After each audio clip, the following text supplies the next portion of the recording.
മീൻ വറുത്തത് നമുക്ക് തേങ്ങാപ്പാലൊന്ന് വറ്റിച്ച് നോക്കിയാലോ, എന്താ ടേസ്റ്റ് എന്ന് നോക്കാം അല്ലേ.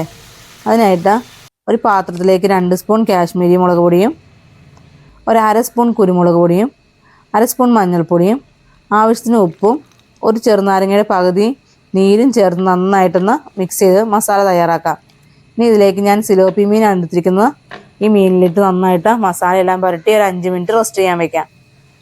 ഇനി ഒരു ചട്ടി എടുത്ത് അതിലേക്ക് 2 സ്പൂൺ എണ്ണ ഒഴിച്ച് മസാല പുരട്ടിയ മീനുകളെല്ലാം നമുക്ക് ഓരോന്നോരോന്നായിട്ട് ഇങ്ങനെ ഇട്ട് കൊടുക്കാം കേട്ടോ.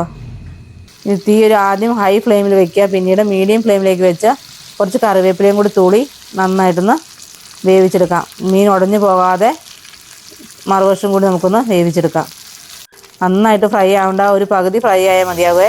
ഇനി ഇതിലേക്ക് കുറച്ച് തേങ്ങാപ്പാൽ കൂടി ചുറ്റോട് ഇങ്ങനെ ഒഴിച്ചു കൊടുത്ത് അതിലേക്ക് ഒരു 2 പച്ചമുളക് നടുവേ കീറിയതും, ഒരു തണ്ട് കറിവേപ്പിലയും, ഇഞ്ചി ചെറുതായിട്ട് അരിഞ്ഞതും, കുറച്ച് ഉപ്പും കുറച്ച് കുരുമുളക് പൊടിയും കൂടി ചേർത്ത് അതിലേക്ക് വെക്കാം. ഇനി നമുക്ക് മൂടി വെച്ച് ഉപ്പൊന്ന് നോക്കി കുറച്ച് ഉപ്പ് കൂടി തൂളി കൊടുക്കാം കേട്ടോ.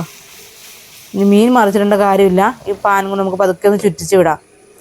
ഇനി തീ മീഡിയം ഫ്ലെയിമിലിരുന്ന് ആ പാലൊക്കെ ഒന്ന് വറ്റി മീനിനോട്ട് ചേരണം. ഇനി നമുക്ക് ഓരോന്നായിട്ട് ഇങ്ങനെ എടുത്ത് ചോറിൻ്റെ കൂടെ കപ്പയുടെ കൂടെയൊക്കെ കഴിക്കാൻ നല്ല ടേസ്റ്റാണ്. എല്ലാവരും ഒന്ന് ട്രൈ ചെയ്ത് നോക്കൂ. വീഡിയോ ഇഷ്ടമായെങ്കിൽ ലൈക്ക് ചെയ്യാനും ഷെയർ ചെയ്യാനും ഈ പേജിന് ഫോളോ ചെയ്ത് സപ്പോർട്ട് ചെയ്യാനും മറക്കല്ലേ.